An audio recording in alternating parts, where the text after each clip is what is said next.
ხელისუფლებთან უნდა დავსვა შეკითხვა, ვენდოთ თუ არა გამოძიებას, ვენდოთ თუ არა პროკურატურას და დადებულ გამოძიების პასუხს. იქიდან გამომდინარე, თუნდაც რომ ხელისუფლებაში მოსვლის პირველივე წუთებიდან მე კიდევ ერთხელ გავიმეორებ, ჩვენ გვესმოდა გახმაურებულ საქმეებზე მუდამ აქცენტირება, რომ დაიდებოდა სრულიად განსხვავებული პასუხი. განვაგრძობ გადაცემას გამოძიების თქმით ეროსის კომპიუტერში აღმოჩენილი ჩანაწერები ადასტურებს, რომ რუსთავი ორის დამფუძნებელი ვეღარ უმკლავდებოდა ფინანსურ პრობლემებს. 2014 წლის 14 ივლისი ჭავჭავაძის 37 ნომერი 16 საათსა და 47 წუთზე ტელეკომპანია რუსთავი ორის დამფუძნებელი ეროსი კიწმარიშვილი საკუთარ ავტოფარეხში გარდაცვლილი იპოვეს. ეროსი კიწმარიშვილის ძმა ზურაბ კიწმარიშვილი კი როგორც უკვე ვთქვით, თვითმკვლელობის ვერსიას არ ეთანხმება. თვითმკვლელობის ვერსიას არ ეთანხმება არც ეროსის მეუღლე ია კიწმარიშვილი, ისინი ხვალ საგანგებო პრესკონფერენციისთვის ემზადებიან, მანამდე კი არაპირებენ პირდაპირ ეთერში დამატებით დეტალებზე საუბარს, იყო თუ არა ეროსი კიწმარიშვილი კაცი, რომელიც ამ დასახელებული თანხის გამო თავს მოიკლავდა. პროკურატურამ მის მიერ მომზადებული ვიდეო მასალა წარმოადგინა თვითმკვლელობაზე მომზადებული. ეროსი კიწმარიშვილმა საფულის და ტელეფონის გარეშე დატოვა სახლი და ლიფტი გამოიძახა. კადრში ჩანს, რომ იგი ავტოფარეხში ჩასვლამდე სადარბაზოში ბოლთას სცემს. ეროსი კიწმარიშვილი ავტოფარეხში ჩასვლისას იცვამს პიჯაკს და ჯდება ავტომანქანის საჭესთან. იკრავს ღვედს, ჩამოწევს სამზეურებს, ჩამოწევს ავტომობილის მარცხენა მინებს, ქოქავს და შემდეგ აკრობს ავტომობილს. ეს ქმედებები ტოვებს ნაკლებად გააზრებულის შთაბეჭდილებას. ამის შემდეგ იღებს საკუთარ იარაღს, იდებს მარჯვენა საფეთქელზე და გასროლას ახორციელებს. გასროლა მარჯვენა საფეთქელზე ტოვებს იარაღის ლულის ჭრილის ანაბეჭდს, ეგრეთ წოდებულ შტანცმარკას. ტყვია გაივლის ეროსი კიწმარიშვილის სხეულს და მარცხენა საყრდენში ღვედის სათავე ნაწილში იჭედება. მასრაკი ვარდება სალონის უკანა მხარეს. ის ფაქტი, რომ გასროლა სწორედ ამ ვითარებაში განხორციელდა, დადგენილია შემთხვევის ადგილის დათვალიერების დროს მოპოვებული მტკიცებულებებით. გამოძიების მიმდინარეობის პროცესში ჩვენ ბუნებრივია ვისმენთ ყველა იმ პირის მოსაზრებას, პოზიციას, რომელსაც გარკვეული საქმის მასალები შეიძლება იცოდეს, ან გარკვეული ინფორმაცია შეიძლება ქონდეს საქმის ფაქტობრივ გარემოებებზე, თუმცა ყველაზე მნიშვნელოვანი მაინც საბოლოო ჯამში არის ის ობიექტური სურათი, რაც გამოძიებას დახვდა შემთხვევის ადგილზე. ობიექტური სურათი არ იძლევა სხვა დასკვნის გაკეთების შესაძლებლობას. დასკვნა არის ერთადერთი, რომ მოცემულ შემთხვევაში ავტომობილში ან მისგან სხვა ისეთ დისტანციაზე პირის ყოფნა, საიდან შესაძლებელი იყოს სროლის განხორციელება, გამოირიცხა საგამოძიებო ექსპერიმენტით. გამოძიებისთვის უნდა შეიქმნას საეჭვოდ გარკვეული გარემოება და შემდგომში ამ გარემოებით ინტერესდება გამოძიება და ამ გარემოებას იკვლევს. რაც შეეხება თქვენს მიერ დასახელებულ პირს, დადგენილი ფაქტია, რომ ეს პირი ეროსი კიწმარიშვილის კომპიუტერ კორპუსთან ჩდება მხოლოდ და მხოლოდ რამდენიმე წამით გვერდით ჩაულის კორპუსის, რომ არ ჩერდება, აბსოლუტურად სხვა მარშრუტით გადაადგილდება, კორპუსში არ შედის და თანაც ეს ყველაფერი ხდება ეროსი კიწმარიშვილის სახლიდან გამოსვლამდე 16 წუთით ადრე.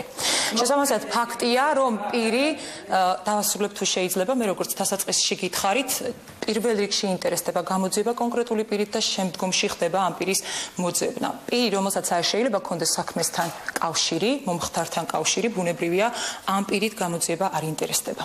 ანუ არ დაინტერესდება. დიახ, იმიტომ რომ კორპუსთან ეს პირი კიდევ ერთხელ ვიმეორებ, არ ჩერდება, მხოლოდ და მხოლოდ გადის და ასე ათასობით ადამიანი გადის ჭავჭავაძის გამზირზე მოცემულ დღეს, ამიტომ ბუნებრივია გამოძიებისთვის პირველ რიგში უნდა იყოს საეჭვო ფაქტი და ამ ფაქტის კვლევა შემდგომში უნდა მოხდეს. იარაღზე აღმოჩენილია ეროსი კიწმარიშვილის დნმ-ის კვალი, რაც შეეხება შერეულ კვალს, გენეტიკურ პროფილს, რომელზეც თქვენ ახლა საუბრობთ.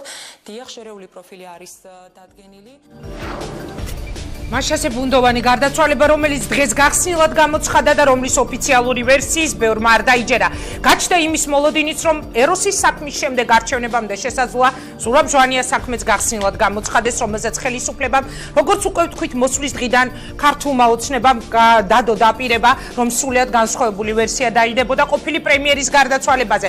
იმავეს ამბობდა გოგლა ჟვანიაც, მოკლედ დავუჯეროთ თუ არა პროკურატურას და ველოდოთ თუ არა კიდევ ახალი საქმეების გახსნილად გამოცხადება. განცხადებას. შოთა მალაშხია, სანდრო ბრეგაძე, ნიკოლოზ მჟავანაძე, ლევან ჩოლოყაშვილი არიან ჩვენი გადაცემის სტუმრები და მე უნდა დავიწყო პირველი შეფასებები უკვე ნინო ბურჯანაძის მოვისმინეთ. იგი აცხადებს, რომ მას არ ჯერა გამოძიების ვერსიით, თქვენ ინებართვით მე ბატონ შოთას დავუსვამ.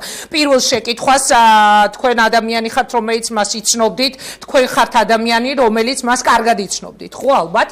მე მაინტერესებს ჯერა თუ არა პროკურატურის იგივე თემაზე ეროსი კიწმარიშვილმა მოიკლა თავი, არ არსებობენ თვითმკვლელობამდე მიმყვანი არც ერთი ადამიანი არ არსებობს და საქმე დაიხურა რა სიტყვით ბატონო. ჩვენ ამოვიდეთ იმ ინფორმაციიდან რაც გვაქვს, ეს არის ის რომ კიწმარიშვილი საუბრობდა რომ რუსთავიორის საქმე არ გადაწყდებოდა მის გარეშე და ან თუ ის ცოცხალი იქნებოდა. ეს სადღაც დაახლოებით ერთი თვით ადრე თქვა.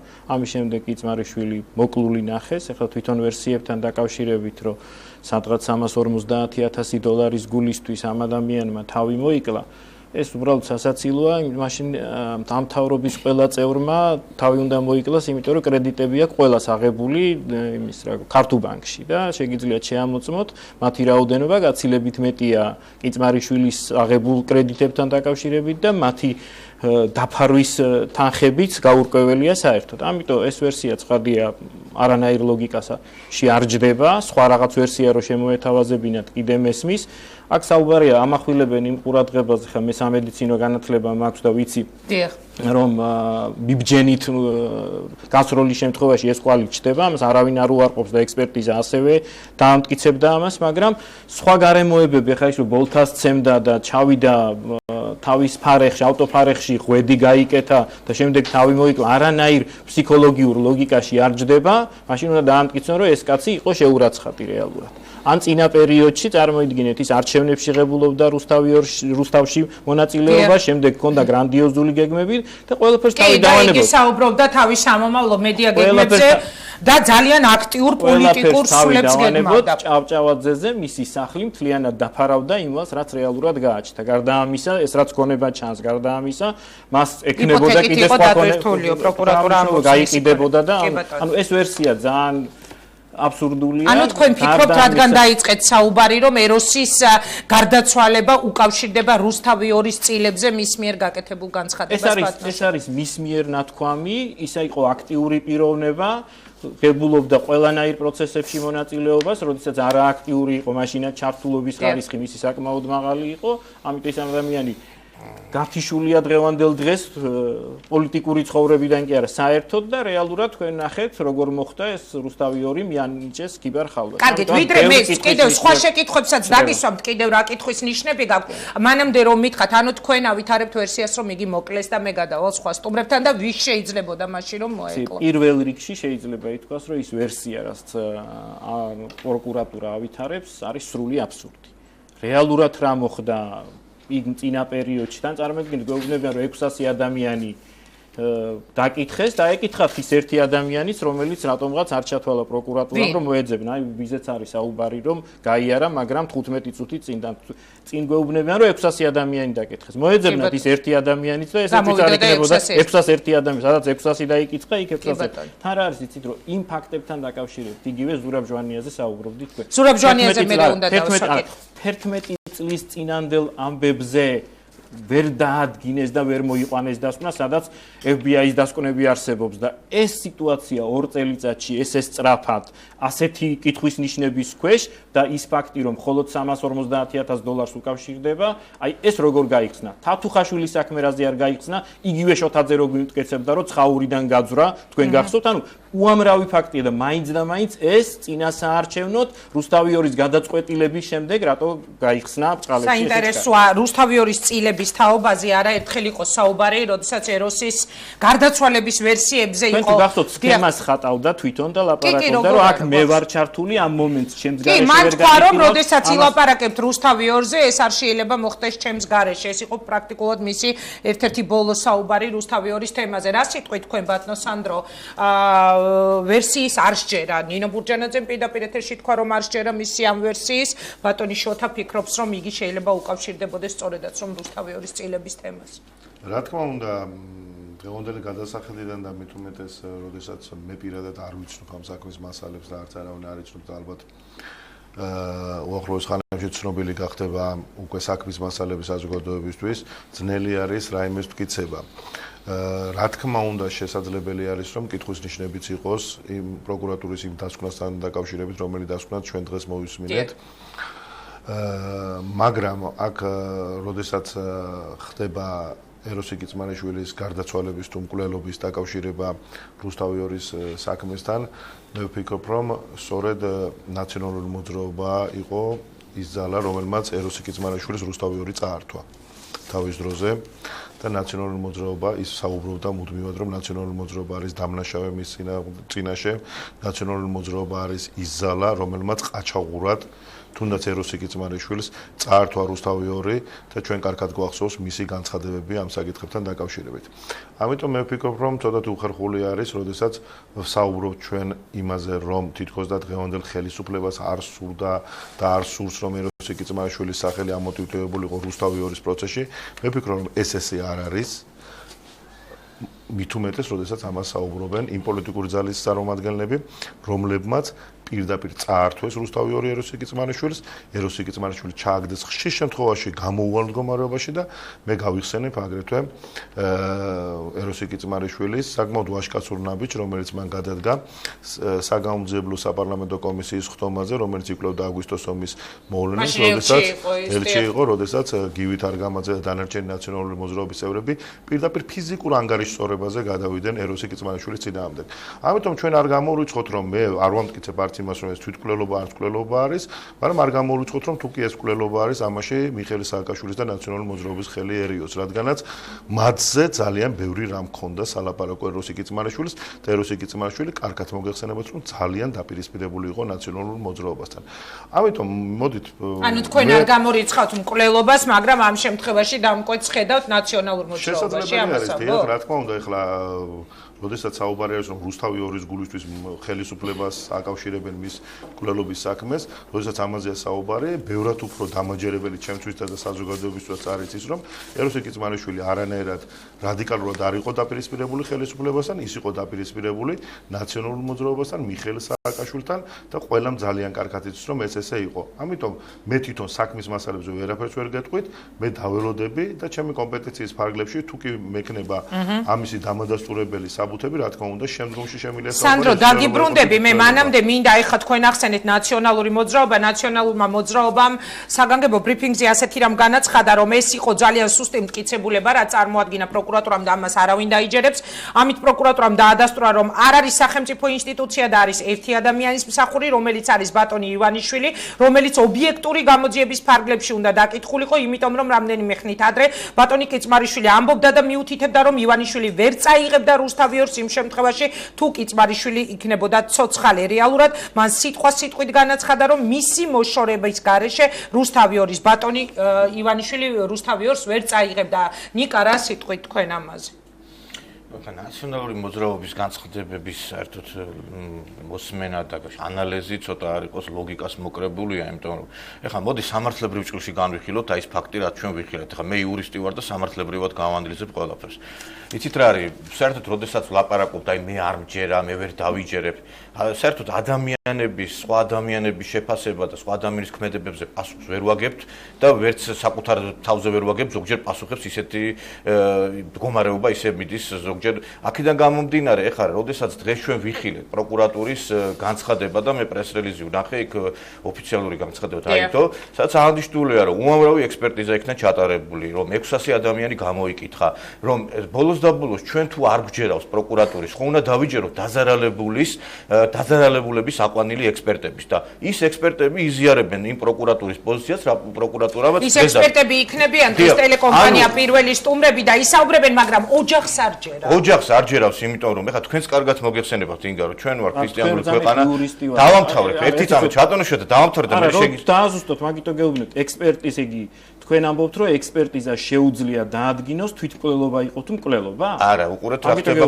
გეტყვით ყველაფერს, თუ შეგიძლიათ. არა, იმიტომ ისა რომ დავათავრებ კი ბატონო, ექსპერტიზას არ შეუძლია, ექსპერტიზა ჩატარდა უამრავი და იქ გამოირიცხა მეორე პირის არსებობა მანქანაში, რომ იქ არ ყოფილა გარეშე პირი და აქედან ჩდება აი ეს დასკვნა, რომ რეალურად არ ყოფილა აქ მკვლელობასთან ჩვენ არ გვაქვს საქმე და რაც შეეხება ახლა თქვენ საუბრობთ, რომ არ ჯერავს დაზარალებულის ოჯახს. თქვენ კარგად იცით, რომ ფირკვლელობა საკმაოდ დიდი ცოდვაა ქრისტიანულად და რა თქმა უნდა დაზარალებულის ოჯახი ამას ვერ მიიღებს და ძნელი ამის მიღება, მაგრამ კიდევ ერთხელ ვიმეორებ, ის ექსპერტები, რომლებიც იყვნენ ჩართული საქმეში უშუალოდ დაზარალებულების მიერ, დღეს ამბობენ, რომ ისინი ენდობიან პროკურატურის დასკვნას. ეს ხო არ არის პროკურატურის ექსპერტები, ეს არის დაზარალებულის ექსპერტები. იცით რა არის? მე რაც მოვისმინე, ის მტკიცებულებები, ის საგამოძიებო ექსპერიმენტები, რომელიც ჩატარდა ამ საქმესთან დაკავშირებით, ეს იძლევა იმის საბრძოლოს. მე კიდევ მინდა ერთი რაღაცას გავუსვათ ხაზი. ფსიქიკური ადამიანი, აი, როდესაც ხდება მკვლელობა, ან დანაშაული ხდება, ყველა დანაშაულს აქვს მოტივი. ერთადერთი ფსიქიკურად შეშლილი ადამიანის ქმედებას არ აქვს რაღაცა მოტივი, გესმით?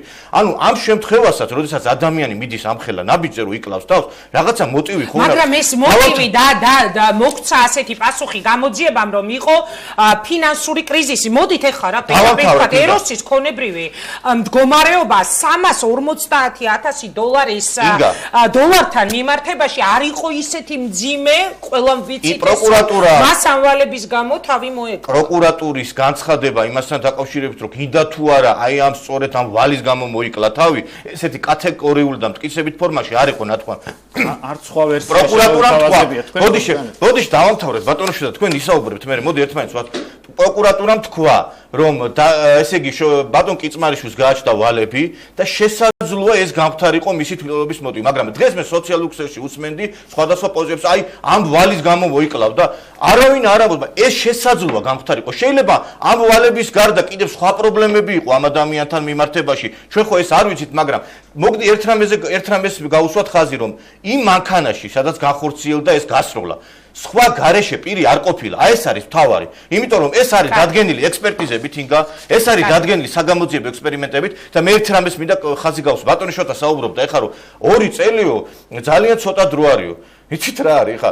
ვანო მერაბიშვილი ისა, ესე იგი ზურაბ ჟვანიას გვამი გაციებული არ იყო, როდესაც ვანო მერაბიშვილი გამოვიდა და ჩვენ გვამცნო რომ ესე იგი ადამიანი მოიწამლა გაზის გაჟონვის შედეგად და რაღაცა დაგვიხატეს ის სურათი, რომელიც საზოგადოებამ არ მიიღო. 2 წელი ძალიან ესე იგი მე ვფიქრობ რომ საკმარისი დრო იყო რომ პროკურატურას რომ გამოეძიებინა. მაგრამ აი ეს ერთი ადამიანი სულ არ ვარ ჩასაფრებულ მდგომარეობაში, უბრალოდ მე მართლა მქონდა ეროსისთან საუბარი, ეს გამოძიებასაც უთხარი და მას ჰქონდა ძალიან დიდი გეგმები. მას არაერთ ჟურნალისტთან ჰქონდა იმ პერიოდში კონტაქტი და აი იცით რატომ? აი 600 ადამიანი დაკითხეს და ბარი მისიც დაეკითხათ ვინც იქ გაიარაო, ხო? ეს ხო მიწევს კითხვებს. ბატონ ნიკა, მე დაგიბრუნდებით, მე ბატონ ლევანს მინდა მივცე შეფასებისთვის, პირველი შეფასებისთვის. ეს ყველაფერში შეიძლება. ბოდიში, ინგა ერთს დავამატებ ხაში. თქვენ გახსოვთ ერთი რამე, რომ კამერაზე იყო ერთი ამბავი ატეხილი, რომ კამერა შემოტრიალებული იყო. ჩვენ მეც გამიჩნდა ეჭვი, რომ კამერა შემოტრიალებული რატო არ იყო. მე დღეს ჩვენ ვიხილეთ პროკურატურის განცხადება, რომ თურმე ეს კამერა ისე უნდა ყოფილიყო, ანუ ბატონმა კიწმარიშვილმა დააყენა მანქანა განმარტა რომ იყო დაკტვერილი და შეჭრილი. არა თავის ადგილას დააყენა ის მანქანა, არამედ სხვა ადგილას დააყენა. ამიტომ ის კამერა ვერ შეხედავდა იმ ადგილს. ამიტომაც ეხლა ჩვენ შეგვიძლია ყველაფერზე შეგვიძლია ეჭვი შევიტანოთ, მაგრამ კიდევ ერთხელ ვიმეორებ, ქუჩაში ეხლა ადამიანები გადის, გამოდის, ეხლა ესე მაშინ მთელი თბილისი ხო არ უნდა დაიკრა 600 ადამიანი საკმაოდ სოლიდური 601 რომ დაეკითხა შეიძლება შოთა მოვაშკიას დღეს ეს კითხვა არ ხო თავარი არის რომ გასროლა არ მოხდარა გარეშე პირი არ ყოფილა მანქანაში ეს არის თავარი აი ერთს ვიტყვი ბატონი ლევანის შეფასება სანამ მოვისმენ პოლიტიკური გაერთიანება გირჩი მანამდე მინდა მაყურებელს გავაცნო ზურა კიწმარიშვილის განცხადება ზურა კიწმარიშვილი ეროსის ძმა არ ეთანხმება პროკურატურას იგი ამბობს რომ ჩვენ მუშაობთ გარკვეულ მასალაზეო და აცხადებს რომ დღეს იგი შეხვდა ქალაქის მთავარ პროკურორს რომელმაც ამცნო იმის შესახებ რომ დასრულდა ძიების ეტაპი და ამცნო რომ მათი ოფიციალური ვერსია რომლის შესახებ ჩვენ ადრეც ვიცოდით თუ ამბობს ზურა რა თქმა უნდა რომლის საწინააღმდეგო და ჩვენ გვაქვს ძალიან ძალიან ბევრი არგუმენტი. რაც შეეხება თანხის საკითხს, ამ არგუმენტს მე არ ვეთანხმები და ვთვლი რომ სასაცილოა საუბარი იმაზე, რომ ეროსი ამის გამო მოიკლავდა თავს. ჩვენ მუშაობთ გარკვეულ მასალაზე, თუმცა ამ დეტალებზე, ამ ეტაპზე ვერ ვისაუბრებთ. ბატონო ლევან, თქვენი შეფასება როგორია? მიიღეთ თუ არა, გჯერათ თუ არა პროკურატურის დადებული ვერსიის? მოგესალმებით ინგა, მივესალმებ მაყურებელს. იცით რა შეესაქმე, მე იურისტი არ გახლავართ, მაგრამ ექიმი ვარ და აქ იკვეთება ორივე სპეციალობის სფერო, ასე ვთქვათ, ამ გამოძიებაში. საკმაოდ ჩართული არიან ექსპერტები, ტრასოლოგებიც. ის ფაქტი, რომ დნმ-ის კვალი არ არის ნაპოვნი, როგორი ტრაექტორია ქონდა ტყვიას და ასე შემდეგ, ბევრი ურთიერთგავამრიცხავი მომენტია აქვს. იცით, ძალიან ნიშანდობლივია თქვენ რომ დაიწყეთ ქალბატონ ნინოს ჩართვით ამ გადაცემის. და მან თქვა ასეთი რომ მე მგონა იტყოდა რომ ყველა მთავრობის დროს ხდებოდა, ანუ მის დროსაც ხდებოდა. ბოლოს და ბოლოს მეორე პირი იყო ქვეყანაში ძალიან ბევრი წლები, ხო, მათ შორის პირველი პირიც იყო და აი თვითონ ზოგადად ცით ეს იქნება ჟვანიას საქმე, კიცმარიშვილის საქმე, რაფალიანცის საქმე. აი ესეთ დაკონსერვებული, გაწელილი რაღაცები, როდესაც საარჩევნო პერიოდისთვის უფრო მოდის ახლოს და მე იხსნება თვითონ ეს ფაქტი, ну ძალიან ძიმე საყურებელია, თუნდაც ის მოდელირებული კადრები, რაც ახლა ჩვენ ვნახეთ და არასასიამოვნო, არ არსებობს საღია ჯანმრთელი ფსიქიკის მქონე ადამიანს, რომ რაღაცა ის ამას გულის ტკივილი არ გაუჩნდეს, ახალგაზრდა კაცი მოკლეს თუ თავი მოიკლა, მე ვერ გაუსწრებ მოვლენებს, უფრო დეტალურად უნდა დაიდოს გამოძიების შედეგები, მაგრამ თავად ეს ფაქტი, იცით, აი ესეთი გაგრძელებული გამოძიება, ბევრი წლები საფერფლე ესროლეს თუ არა ჟვანიას, ანუ როგორ არის ის მკვდარი, ექსგუმაციები, ყველაფერი ეს, მერე სტრასბურგიდან სასამართლოების ზეწოლა, მერე ხელმეორე კიდევ კვლავ გამოძიებები, ოჯახის ჩარევა, ამით ბევრი პოლიტიკური ორგანიზაციის და პიროვნების სპეკულაცია, იცით, ეს თავისთავად ქვეყნისთვის ძალიან დამღლელია, რბილად რომ ვთქვათ, არასასიამოვნო და ცუდი საყურებელი და ცუდი მაგრამ თუ სალაპარაკო. არის სადმე სხვა სიმართლე, ეს სიმართლე უნდა ითქვას უბრალოდ. იგივე ხა თქვენ ახსენეთ საფერფლის ჩარტყმით მოკლეს ზურაბ ჟვანია თუ გაზის გაგუდი გარდაიცვალა.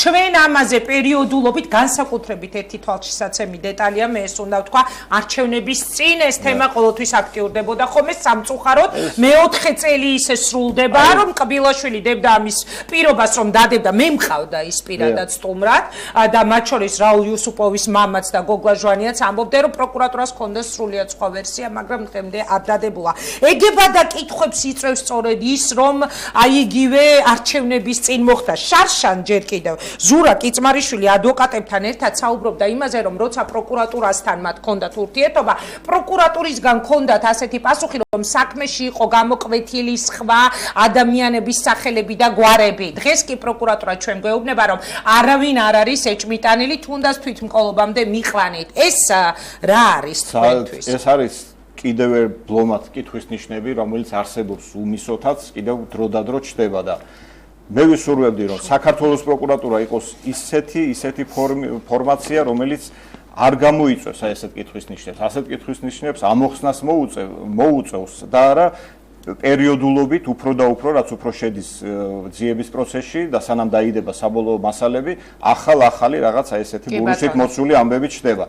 თავისთავად, იცით, აი ეს ფაქტი, რომ ეს არ იყოს პოლიტიკური სპეკულაციის საგანი, აღარ უნდა იყოს ასეთი მძიმე შემთხვევები მკვლელობას რაც შეეხება. რა თქმა უნდა, მოდით მე შოთა მალაშხიასთან გადავა ისევ შეკითხვით, ბატონო შოთა, როდესაც თქვენ ახსენეთ რუსთავი 2, ეს არის შეიძლება მე კითხოთი ერთადერთი ვერსია, რომელსაც თქვენ განიხილავთ ეროსის გარდაცვალებასთან მიმართებაში.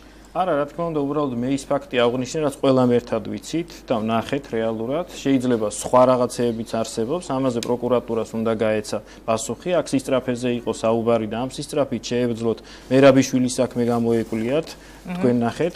ამ სისტრაფით შეეძლოთ ადამიანი, რომელიც პროკურატურაში მივიდა თავიანთი განმარტებით, თათუხაშვილი და თხოვა, რომ დაცვა გამოეყოთ და მე შოთაძე პარლამენტში მოსული გვიხსნი და ცხაურიდან როგორ გაძრა ეს ადამიანი და დაიკარგა. ამიტომ აქ იგივე თქვენ ამბობთ, რომ კბილაშვილი რა არაკომპეტენტური იყო ამ განცხადებას რო აკეთებდა ჟურნალისტთან დაკავშირებით.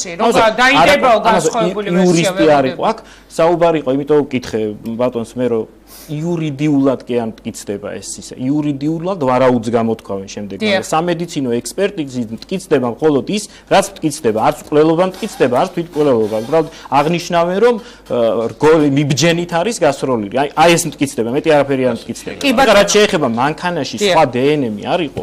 ეს არის უბრალოდ გამორიცხული, რომ ამ მანქანაში არავინ არასდროს არ რატომ აი ექიმი ბრძანდებით და ახსენით? ამის თეორიული ვისაც გინდათ გითხეთ, ეს თეორიული შანსიც არ არსებობს, იმ მანქანაში სხვა დნმ-ი არ ყოფილიყო. იმიტომ რომ ნებისმიერ არ ვამბობ ამ ფაქტთან დაკავშირებით, მაგრამ სხვა ფაქტთან დაკავშირებით, სხვა რაღაცასთან დაკავშირებით, ამიტომ იგივე დნმ-ით არ იყო, თქვენ გახსოვთ იმ სასაფლაოსთან დაკავშირებით ადამიანი, რომელიც იქ ან იყო ან არ იყო და ეხლა საერთოდ აირიას თუ ყველაფერი. ამიტომ ერთ შემთხვევაში, როდესაც ვიღაცის დნმ-ს და ყველაფერს ერთად ამოყრიან და გვეუბნებიან, რომ 3-4 დნმ იყო და გამოურიცხეთ და ამ შემთხვევაში არც ერთ დნმ-ზე არ არის საუბარი, მარტო ამ ერთი ადამიანს ისე იზოლირებულად იჯდა რაღაცა ხსნარები გადაისხა, რომ მარტო თვითონ თავისი დნმ-ი დაეფიქსირებინა თუ ასე შემდეგ. ანუ თეორიულად გამორიცხულია ის ვერსია, რასაც პროკურატურა გვთავაზობს და ამასთან დაკავშირებით არის ფაქტები არის, ეხლა რაც შეეხება მის დაპირისპირებას იმ ხელისუფლებასთან. არც მაგის დაცვა იყოს ეს ვერსიაც. იყოს განიხილონ პროკურატურა, რისი პროკურატურა განიხილონ, მაგრამ რეალობაც არის ის, რომ იმ ხელისუფლების ხელში რუსეთში ელჩად იყო პირადად ჩემთან კომისიაში არაერთჯერ მომიწვია. ყველა ფაქტი უნდა იქნეს შესწავლილი. მათ შორის ეს ვერსია მათ შორის ამ ხელისუფლებასთანაც და წინა ხელისუფლებასთან. ამდენი რა ვერსიაც ექნება პროკურატურას, ყველაფერი შეისწავლოს, მაგრამ თავსახად საუბარი რომ ეს არ არის დამნაშავე, მაგრამ ისაა აუცილებლად დამნაშავე. აი ეს არის თქვით რაც გინდა, შემდეგ რეკლამას გამოვცხადეთ და სანდრო ბეგაძესთან კითხვით დავუბრუნდეთ. ექსპერტები, იგივე კრიმინალისტები იყო ჩართული, იგივე სასამართლო სამედიცინო ექსპერტი დაზარალებული მხრიდან რა არ ლაპარაკობენ სიმართლეს, რაღაცა მოსყიდულები არიან პროკურატურის პოზიციას იზიარებენ, თუ რა ის ადამიანები გაუგებრავთ. თობით აღჭურვი. ერთი წამით ბატონო, თქვენ არ გესაუბრებთ. მე ამახინჯებთ, არავის არ ერთი წამით რა ვილაპარაკობ. არავის არ უთქვამს რომ რამე გაყალბებულია. თქვენთან არ შემოვდივარ პოლემიკაში, მე ვსაუბრობ მაყურებელთან და ქალბუნიგას. ანუ ამ შემთხვევაში, როდესაც საუბრობთ იმაზე, რომ რაღაცა აი ხატავთ სიტუაცია, არ ვიცით საქმის მასალები, რომ რაღაცა თურმე მარტო რაღაც ვარაუცეყნობა, ჩვენ მართალია ეხა სიღრმისეულად ამ საქმეს არავინ არ გავცნობივართ, მაგრამ ის დასკვნები რაც დაიდო პროკურატურის მიერ, რომ ათეულობით ექსპერტიზა ჩატარდა ამ საქმესთან დაკავშირებით, საგამოძიებო ექსპერიმენტებში თვითონ დაზარალებულის მხარე და ადვოკატები მონაწილეობდნენ. ეს ქმნის საქმეთან მტკიცებულებად თქვენ ექსპერტიზების დასკვნიდან რა იცით თქვენი წინადადება? ბატონო შოთა თქვენ ერთი წამით მე რამეს გირჩევთ. თქვენ ხო წაიკითხეთ, არა თქვა ვერსია თავის აკეთეთ. ბატონმა კვირიკაშვილმა გააკეთა განცხადება რა აქციების კოდექსი მივიღოთო პოლიტიკოსები. არა, ჩვეულებრივი დისკუსია, მე ვერ ვიტყვი რომ კი, მაგრამ მე ვერ ვიტყვი რომ ეს დისკუსია იმის ნაწილია, რაზეც თხოვნა თქვენთან როგორც იურისტთან ბრძანოთ, რომ ექსპერტიზის დასკვნებზე რას ამბობთ რა, რომ ექსპერტიზამ რა თქვა? ექსპერტიზის დასკვნებით, ანუ ამ მტკიცებულებათა გარემოებით გინდება ის, რომ იქ არავინ არ ყოფილა სხვა გარეშე პირი იმ მანქანაში. აი ეს გინდება და ეს იძლევა იმის მტკიცების საფუძველს, რომ ეს მოხდა ამ საქმე გვაქვს ჩვენ საქმე თვითმკვლელობასთან. აი ეს არის მიზეთ მოთხოვნა. მაია ნიკოლაიშვილიც მაგალითად რომელიც ოჯახის აი ერთი რაღაცა კონკრეტული მტკიცებულებაზე, ერთ რაღაცა კონკრეტულ პიროვნების ჩვენებაზე კი არის დიდება, რაღაც კონკრეტული დასკვნა, არამედ დიდება უამრავ მტკიცებულებაზე, საგამოძიებო ექსპერიმენტი.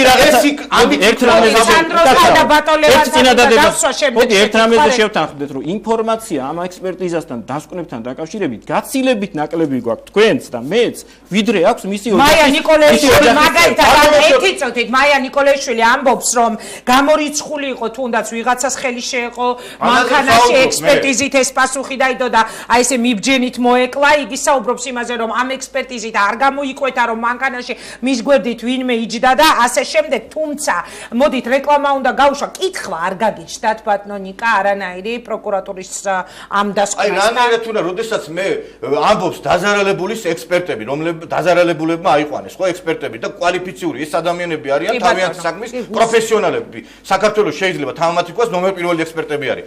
აი ეს ადამიანები საუბრობენ იმაზე, რომ არ ყოფილა გარეშე პირი მანქანაში. მე უამრავი ექსპერტიზა არის ჩატარებული. არის გამოკითხული 600-მდე მოწმე. ეხა იცით რა შეასაქმე? როდესაც დაინტერესებული ვარ, არ მჯერა, ეხა ურწმუნო თომასავით, ეხა თეთრზე შავით შეიძლება თქვა. რეკლამამდე წაგიკითხავთ გიავოლსკის განცხადებას, იგი ამბობს, რომ კიცმარიშვილის საქმეზე პროკურატურის დასკვნაში ორი აზრი არ არსებობს. არსებულ მასალებს დიდი ხნის განმავლობაში სწავლობდნენ. რეკლამის შემდეგ უკვე კითხვა უნდა დაუსვა ბატონ სანდრო ბრეგაძეს, ბევრი ბუნდოვანი საქმე, რომლის გამო გამოძიებასაც უკპირდებიან და გვპირდებიან. მაგალითად, იგივე ზურაბ ჟვანიას საქმე. მე მინდა თქვენგან მივიღო პასუხი არჩევნებამდე, თქვენ ელი თუ არა რომ შესაძლებელია ეს საქმეც გახსნილად გამოცხადეს, ძალიან მალე ვართ პირდაპირ ეთერში.